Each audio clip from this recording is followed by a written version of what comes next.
Voici le Jardin des délices de Jérôme Bosch, un triptyque au style unique et à la composition cryptique qui resta longtemps une des plus grandes énigmes de l'histoire de l'art.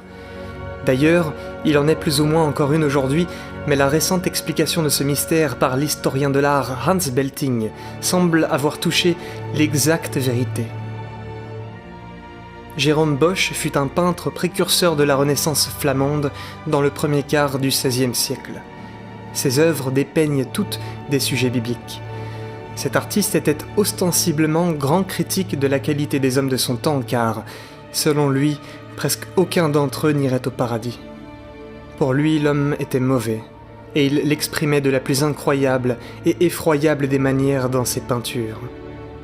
De la même manière que le faisait à l'écrit le théologien Thomas More, qui du reste était une de ses grandes influences, l'utopie de ce qu'aurait pu être le monde s'il n'avait été corrompu par le mal était un sujet qui le hantait. Et dans ses œuvres, il ne tarda pas à l'évoquer.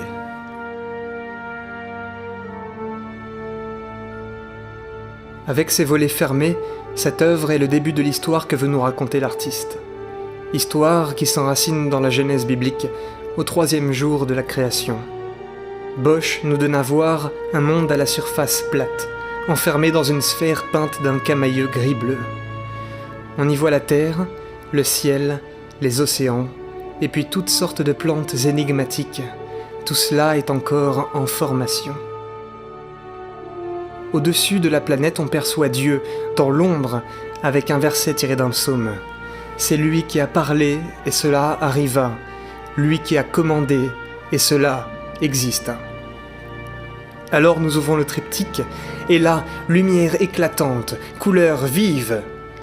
À l'intérieur, sur les 3 panneaux distincts, c'est un foisonnement de vert, de blanc, de rouge sang et de rose diaphane. Puis, il y a ces centaines de plantes toujours plus étranges, ces personnages, ces animaux tous grouillants. L'écart avec la scène précédente est saisissant, mais surtout, il est difficile d'y comprendre quelque chose. Alors, mettons-y de l'ordre. Commençons à gauche. On se situe dans le jardin d'Éden. Adam et Ève viennent d'être créés et Dieu les présente l'un à l'autre. Le péché originel n'a pas encore été commis. Ensuite, à l'opposé, se tient le panneau de droite. On se situe en enfer. Le désordre est horrifique. Les couleurs vives et sombres mêlées procurent une intense gêne. Le monde semble comme exploser, et tout est en proie aux flammes. Les uns dévorent les autres. Il y a partout des fous. Nul espoir ne semble pouvoir demeurer. Jusque-là, c'est une dualité classique entre paradis et enfer. Seulement, l'énigme de cette œuvre réside dans le grand panneau central. Nous aurions pu nous attendre à y voir une banale représentation de l'histoire humaine. Il eût été possible d'y voir figurer l'Apocalypse, faisant du reste transition parfaite entre les 2 volets. Mais Jérôme Bosch est un artiste bien plus complexe. Là, dans un paysage immense et surréaliste, des centaines de personnages, tous jeunes et nus, semblent s'amuser, forts d'une absolue inconscience. Ils s'embrassent, mangent, s'allongent, s'extasient. Ils jouent sur des structures végétales, ou bien sont-elles minérales. Tout y est si incongru, pour ce qui devrait être un récit biblique.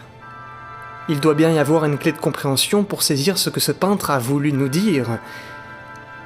Eh bien, cette clé, de nombreux historiens de l'art nous en ont donné leur version, mais celle qui semble viser la plus juste revient à l'historien de l'art Hans Belting.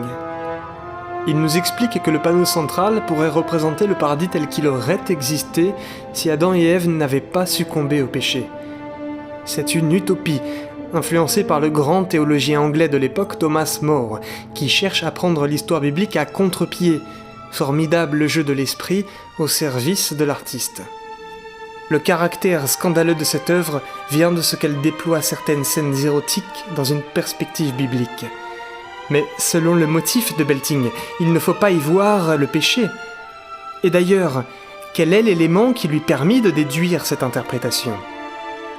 En bas à droite du panneau central est représenté, dissimulé, le seul personnage vêtu de cette composition. Il regarde directement le spectateur et désigne une femme qui est elle-même face à une pomme non entamée. Il s'agit d'Ève qui n'a pas commis le péché. Et sans ce péché, Adam et Ève auraient eu une descendance nombreuse qui aurait pu s'ébattre à loisir en toute innocence, dans un paradis qu'imagine Bosch, dans une sorte d'action libératrice de toutes les culpabilités que l'humanité avait eu depuis de nombreux siècles, loisir d'accumuler.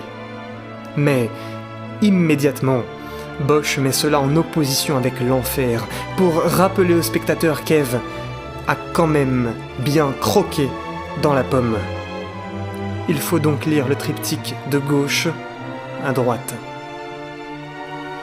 La création d'Adam et Ève, l'utopie sans péché originel, et le rappel à la réalité.